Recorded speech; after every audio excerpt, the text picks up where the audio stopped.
Hello, my name's Nigel. I'm the head of Emergencies at Merlin. There's a looming nutritional crisis in the Sahel at the moment. You may have seen on the news.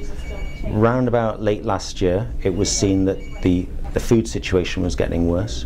The food situation's bad, not because the harvest was terrible, although it wasn't great, but because there's been an increase in conflict in the area.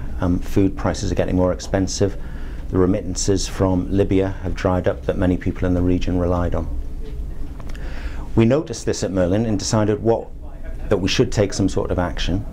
We did a research across the region, stretching from Mauritania across to Chad. It's quite a large area, and we decided that the two countries that we should concentrate on were Chad and Mali.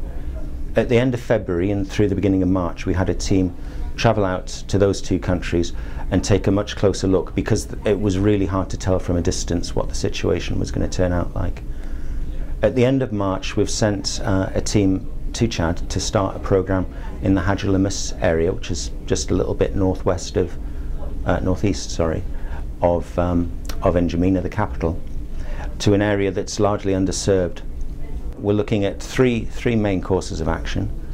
One is based on the problem as you see it, which is a looming nutritional crisis attached to the food crisis. The food crisis means that people can't get food. The nutritional crisis means that people suffer from a lack of food.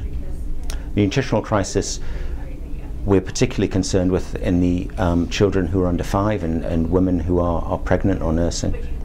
And those would be our main area that we would concentrate on, and we'd be working with organisations like UNICEF to provide them with the essentials of nutrition so they don't get any worse. Part of the problem of malnutrition is that it increases the likelihood of illness, susceptibility to disease. So we'll have to have a fairly robust health component to make sure that those who are affected can get the medical treatment that they need. In addition, the areas we're looking at are prone to seasonal disease outbreaks, such as cholera. So we'll have to make sure we have the ability to respond there as well. Merlin doesn't have the solution in the long term for this. This needs a much wider intervention in terms of making sure that people can get food when they need it than we can provide.